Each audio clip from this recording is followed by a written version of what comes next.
ओम शांति। 2 दिसंबर 2025। आज की मुरली। मीठे बच्चे, तुम्हारा वायदा है कि जब आप आएंगे तो हम वारी आएंगे। अब बाप आए हैं तुम्हें वायदा याद दिलाने। प्रश्न: किस मुख्य विशेषता के कारण पूज्य सिर्फ देवी देवताओं को ही कर सकते हैं? उत्तर: देवताओं की ही विशेषता है जो कभी किसी को याद नहीं करते, न बाप को याद करते न किसी के चित्रों को याद करते, इसलिए उन्हें पूज्य कहेंगे। वहाँ सुख ही सुख रहता है, इसलिए किसी को याद करने की दरकार नहीं।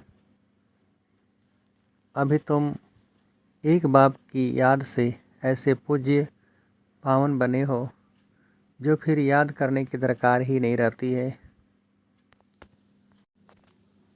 ओम शांति। मीठे मीठे रूहानी बच्चे, अब रूहानी आत्मा तो नहीं कहेंगे। रूह अथवा आत्मा एक ही बात है।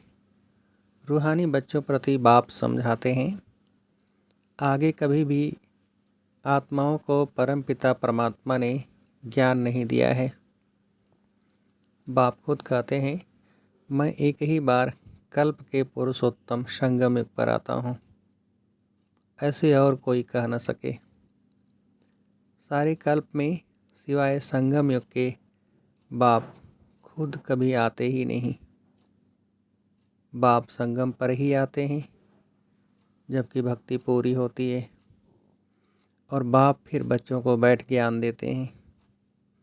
अपने को आत्मा समझ और बाप को याद करो। यह कई बच्चों के लिए बहुत मुश्किल लगता है बहुत सहज, परंतु बुद्धि में ठीक रीति बैठता नहीं है, तो घड़ी घड़ी समझाते रहते हैं। समझाते हुए भी नहीं समझते हैं। स्कूल में टीचर 12 मास पढ़ाते हैं, फिर भी कोई नापास हो पढ़ते हैं। यह बेहद का बाप भी रोज़ बच्चों को पढ़ाते हैं, फिर भी कोई को धारणा होती है, कोई भूल जाते हैं। मुख्य बात तो यही समझाई जाती है कि अपने को आत्मा समझो और बाप को याद करो। बाप ही कहते हैं मामेकम याद करो, और कोई मनुष्य मात्र कभी कह नहीं सकेंगे। बाप कहते हैं मैं एक ही बार आता हूँ, कल्प के बाद फिर संगम पर एक ही बार तुम बच्चों को ही समझाता हूँ। तुम ही यह ज्ञान प्राप्त करते हो, दूसरा कोई लेते ही नहीं। प्रजापिता ब्रह्मा के तुम मुख वंशावली ब्राह्मण इस ज्ञान को समझते हो, जानते हो। कल्प पहले भी बाप ने इस संगम पर यह ज्ञान सुनाया था। तुम ब्राह्मणों का ही पाठ है, इन वर्णों में भी फिरना तो जरूर है, और धर्म वाले इन वर्णों में आते ही नहीं। भारतवासी ही इन वर्णों में आते हैं। ब्राह्मण भी भारतवासी ही बनते हैं, इसलिए बाप को भारत में आना पड़ता है।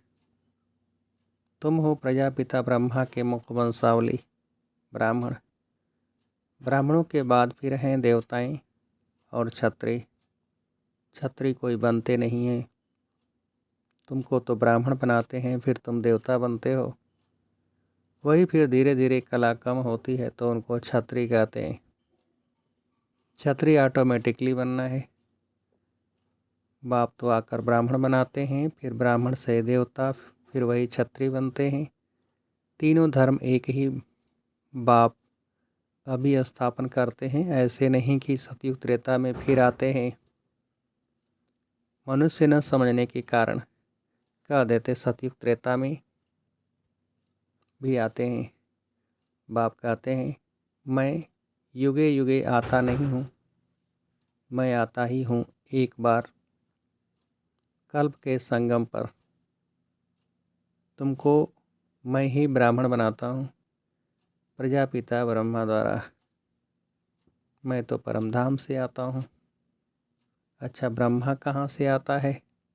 ब्रह्मा तो 84 जन्म लेते हैं, मैं नहीं लेता हूँ।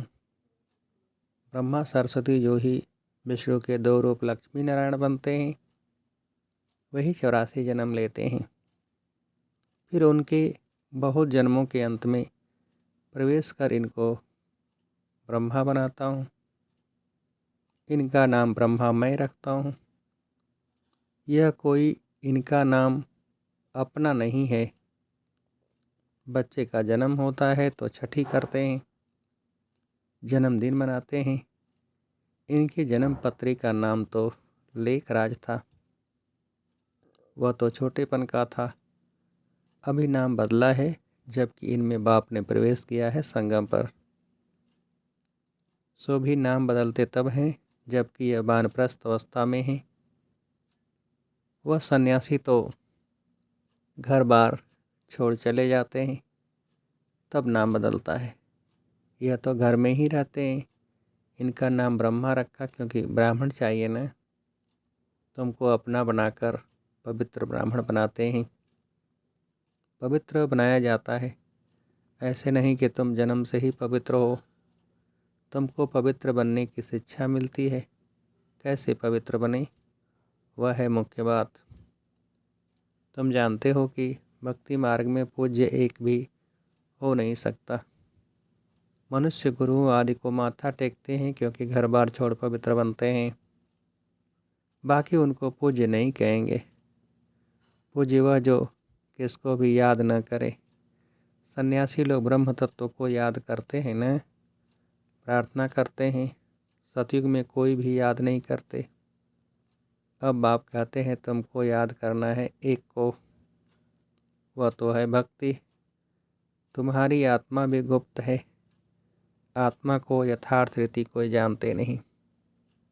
सतयुग त्रेता में भी शरीरधारी अपने नाम से पाठ बजाते हैं। नाम बिगड़ तो पाठधारी हो न सके। कहाँ भी हो शरीर पर नाम जरूर पड़ता है। नाम बिगड़ पाठ कैसे बजाएंगे? तो बाप ने समझाया है, भक्ति मार्ग में गाते हैं, आप आएंगे तो हम आपको ही अपना बनाएंगे, दूसरा न कोई। हम आपका ही बनेंगे, यह आत्मा कहती है। भक्ति मार्ग में जो भी देहधारी हैं, जिनके नाम रखे जाते हैं, उनको हम नहीं पूजेंगे। जब आप आएंगे तो आप पर ही कुर्बान जाएंगे। कब आएंगे यह भी नहीं जानते। अनेक देहधारियों की, नामधारियों की पूजा करते रहते हैं। जब आधा कल भक्ति पूरी होती है तब बाप आते हैं, कहते हैं तुम जन्म जन्मांतर कहते आए हो, हम तुम्हारे बिगर किसको भी याद नहीं करेंगे, अपनी देह को भी याद नहीं करेंगे। परंतु मुझे जानते ही नहीं हैं तो याद कैसे करेंगे? अब बाप बच्चों को बैठ समझाते हैं, मीठे मीठे बच्चों, अपने को आत्मा समझो और बाप को याद करो। बाप ही पतित पावन है, उनको याद करने से तुम पावन सतो प्रधान बन जाएंगे। सतयुग त्रेता में भक्ति होती नहीं। तुम कोई को भी याद नहीं करते, न बाप को न चित्रों को। वहाँ तो सुख ही सुख रहता है। बाप ने समझाया है, जितना तुम नज़दीक आते जाएंगे कर्मातीत अवस्था होती जाएगी। सतयुग में नई दुनिया, नए मकान में खुशी भी बहुत रहती है। फिर 25% पुराना होता है तो जैसे स्वर्ग ही भूल जाता है। तो बाप कहते हैं तुम गाते थे, आपके ही बनेंगे, आपसे ही सुनेंगे। तो ज़रूर आप परमात्मा को ही कहते हो ना। आत्मा कहती है परमात्मा बाप के लिए।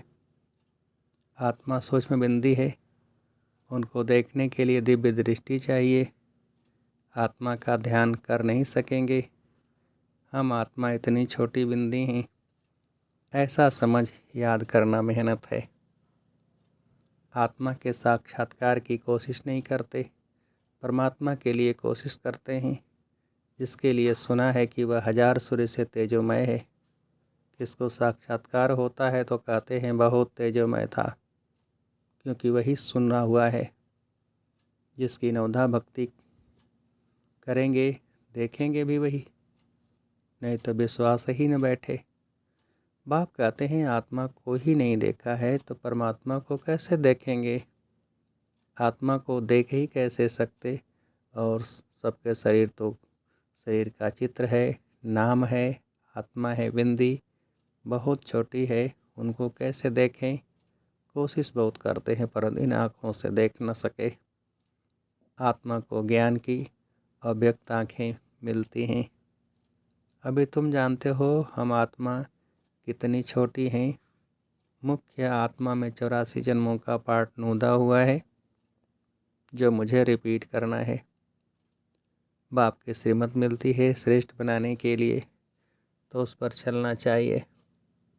तुम्हें दैवी गुण धारण करने हैं, खान पान भी रायल होना चाहिए, चलन बड़ी रायल चाहिए। तुम देवता बनते हो, देवताएं खुद पूज्य हैं, यह कभी किसकी पूजा नहीं करते। यह तो डबल सिरताज है ना, यह कभी किसी पूजते नहीं, तो पूज्य ठहरे ना। सतयुग में किसको पूजने की दरकार ही नहीं। बाकी हाँ, एक दो को रिगार्ड ज़रूर देंगे। ऐसे नमन करना इनको रिगार्ड कहा जाता है। ऐसे नहीं दिल में उनको याद करना है, रिगार्ड तो देना ही है। जैसे प्रेसिडेंट है, सब रिगार्ड रखते हैं, जानते हैं यह बड़े मर्तबे वाला है, नमन थोड़े ही करना है। तो बाप समझाते हैं अज्ञान मार्ग बिल्कुल अलग चीज़ है। इसमें सिर्फ अपने को आत्मा समझना है जो तुम भूल गए हो।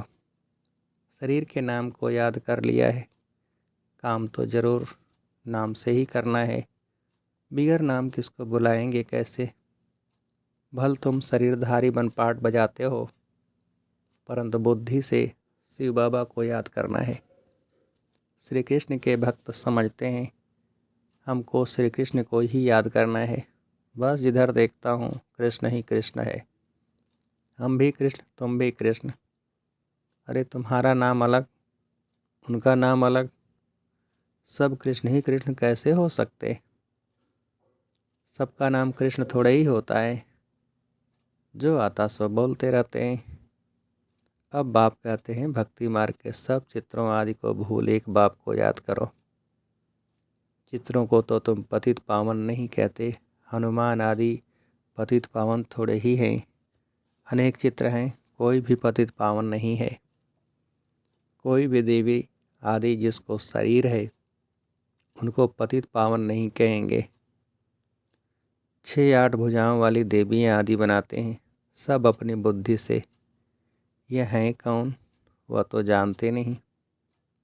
यह पतित पावन बाप की औलाद मददगार हैं, यह किसको भी पता नहीं है। तुम्हारा रूप तो यह साधारण ही है, यह शरीर तो विनाश हो जाएंगे। ऐसे नहीं कि तुम्हारे चित्र आदि रहेंगे, यह सब खत्म हो जाएंगे।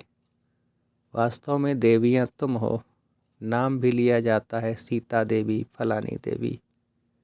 राम देवता नहीं कहेंगे, फलानी देवी व श्रीमती का देते, वह भी रंग हो जाता। अब पावन बनने के लिए पुरुषार्थ करना है। तुम कहते भी हो पतित से पावन बनाओ, ऐसे नहीं कहते कि लक्ष्मी नारायण बनाओ। पतित से पावन भी बाप बनाते हैं, नर से नारायण भी वह बनाते हैं। वो लोग पतित पावन निराकार को कहते हैं, और सत्य नारायण की कथा सुनाने वाले फिर और दिखाए हैं। ऐसे तो कहते नहीं बाबा सत्यनारायण की कथा सुनाकर अमर बनाओ, नर से नारायण बनाओ। सिर्फ कहते हैं आकर पावन बनाओ। बाबा ही सत्यनारायण की कथा सुनाकर पावन बनाते हैं। तुम फिर औरों को सत्य कथा सुनाते हो, और कोई जान न सके। तुम ही जानते हो। भल तुम्हारे घर में मित्र संबंधी भाई आदि हैं, परंतु वह भी नहीं समझते।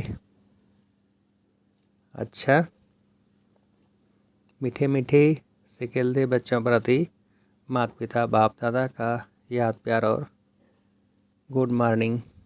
रूहानी बाप की रूहानी बच्चों को नमस्ते। हम रूहानी बच्चों की रूहानी बाप को नमस्ते। धारणा के लिए मुख्य सार। पहली पॉइंट, स्वयं को श्रेष्ठ बनाने के लिए बाप की जो श्रीमत मिलती है उस पर चलना है। दैवी गुण धारण करने हैं। खान पान चलन सब रायल रखना है। दूसरी पॉइंट, एक दो को याद नहीं करना है, लेकिन रिगार्ड जरूर देना है।